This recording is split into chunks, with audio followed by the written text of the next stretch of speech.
All right, Andre, so now we know what's going to happen, right? It's the play-in game against Golden State. You will host it at Staples Center on Wednesday evening. What is your initial thought on how everything played out going into this one? I think we look good, being our third time being on the court together.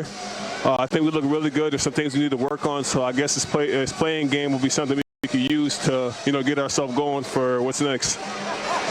Yeah, what did you notice most about playing alongside LeBron in AD, in especially these last two starts, these two back-to-back contests? My job has become very easy.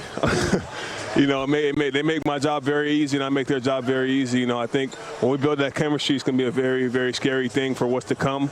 Offensively, once we spread the floor, we click on all cylinders. Everybody has a chance to touch the ball. There's nobody's clogging the paint.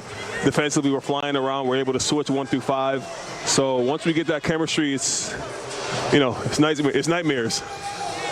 Andre, LeBron did look to just tweak, or we don't know yet. We'll have to find out the ankle. He stayed on the court. I suppose that was good to see. We got a smile there. He did look good physically. Before that, did you get any sense of how he was feeling on the court? Yeah, he looked good. He looked good. I mean, obviously his play showed. He had 25 points, 6 assists, 3 steals. So he's all over the place on the stat line. On the floor, he looked comfortable. Obviously, it's his, I think his 5th or 6th game back. So, it's a little bit of rust, but he'll be fine. We have a couple of days off till we play again. So looking forward to that and getting ready for that playing game. And last thing for you, Andre, I know you can't think about the first round yet, right? It's all got to be about that Golden State matchup. You'll get a couple days to prep for it. Is there one thought that you have that's most important to think about? Just play to the best of our ability, man. It's a game that we know we can win. Obviously, they're having a hell of a end of the year. Steph is playing great. We just have to do what it takes to beat them, and we can do it. Andre, we appreciate it. Thank you. And it's all set. Game of the year, Wednesday night. All of the NBA will be watching. Los Angeles Lakers versus the Golden State Warriors. The Warriors beat Memphis earlier today. Steph Curry had an incredible 46 points. He also had 6 assists. He had 17 in the third. So it'll be Steph and the Warriors taking on the Lakers. The winner moves into that 2-7 matchup to play the Phoenix Suns. The loser of Lakers-Warriors moves into game number 3, which will be the winner of 9 and 10, Memphis and San Antonio. The winner of game number 3, put them into the top of the bracket. Utah will take on that team, and they will be the 8th seed. The Clippers, unbelievable down the stretch, losing to Houston and OKC. OKC had lost 24 of 25. We were all watching that game. That loss puts the Clippers on the other side of the bracket if the Lakers can win on Wednesday night. So Luka will get another shot at the Clippers like he did last year in the bubble. Denver will play Portland. That is 3-6 right there. So it is all set for you, Big Game James. The West is gnarly.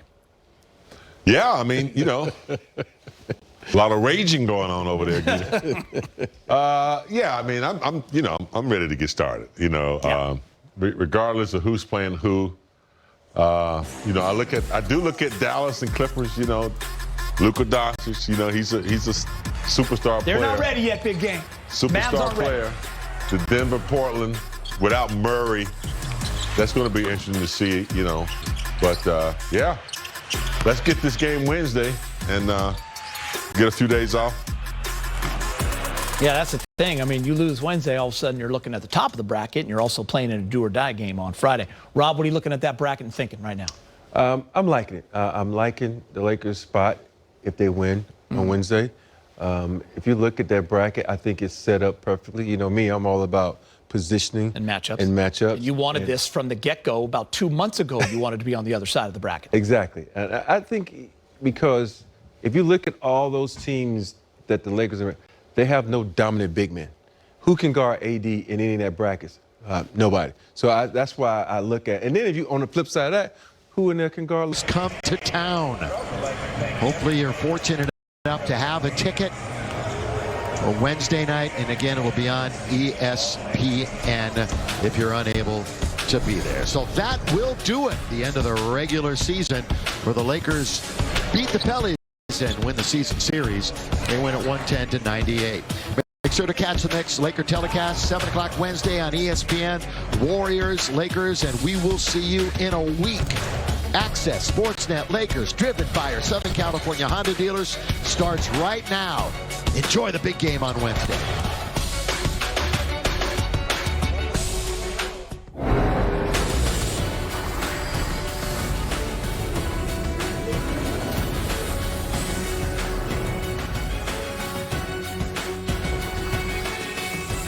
Hello and welcome to Access Sportsnet Lakers, driven by your Southern California Honda dealers. I'm Chris McGee, James Worthy, Robert Ory. We'll have Brez joining us in just a little bit. Mike Trudell will be working the post-game locker room. The Lakers will be in the play-in game Wednesday night, ESPN at 7 o'clock against the Golden State Warriors. We're going to hear from LeBron at some point when he talks to the media, but everyone holding their breath there midway through the fourth quarter. LeBron's still in the game. And by the way, playing the best he's played since he's come back from injury. 25 points in 27 minutes. Lands kind of awkwardly and looks like he turns it a little bit, kind of limped off, Rob. We did see him laughing a little bit later on the bench. Don't know what he's feeling, but that was a scary moment. Well, for me, I watched it closely. Look, he just came down on the guy's foot. And when you have an ankle injury, you can step on a crack and it's going to hurt. And I think it scared him more than it hurt him, because we know if it would have hurt him, he'd have went immediately to the back. So I'm not worried about it, because if you turn your ankle and you know you're coming back, any little thing can scare you. And it was the right move for him to come on out the game and sit down and relax a little bit. Yeah, I mean, the one thing we all talked about is going into the playoffs healthy. So I think any little thing that happens to LeBron or AD or any of the Lakers for that matter, you know, everyone's getting a little bit afraid and scared, like Rob said, a little hyper because we've had so many injuries this year and so many guys out. So, you know, I was wondering how much longer you're going to keep them in there. I was thinking, you know, meaningless game, get them out. They've already got enough reps. But they are getting good reps, and you can see that it's beneficial to them just getting, you know, acclimated with one another again. LeBron, you know, distributing the ball, getting his groove on, finding his rhythm again. So they need the reps, but you don't want to see any kind of, you know, minor, you know, sprain or anything like that. And that's where the Lakers were in a tough position, Rob, because they need minutes on the floor together. They need to get the wind back up. They're getting good reps, as James said. But, yeah, of course, you can't live in fear of what might happen, but then just that scare right there will kind of put you back in reality. Yeah, I think a lot of times we as fans always like, oh, my goodness, you know, we can't get him hurt. And James and I can attest to this. We never worried about injury, because when you worry about injury, that's when it happens. Is when it happens. So I think it was more important for them to get the guys out there, get them in a rhythm, because if you sit back and say, oh, we're going to hold you back, that adds on more rust. So I don't think, you know, as a player, they were worried about getting injured, because you play the game. You can't play in fear. When you play in fear, you get in trouble. So that's how the game is played. And so I think we at home, we're more cautious than the players are. The chances of you missing that last step at home is probably higher than, you know, spraining something on the court. So it can happen anywhere, on the sidewalk or in a game. So we just kind of over worry because we've had so many. Well, what did you like that you saw from him tonight? I like the fact that he was able to sustain his stamina. He was able to, you know, play the game, get other guys involved, especially Drummond. You know, acrobatic moves, you know, sidestepping and then getting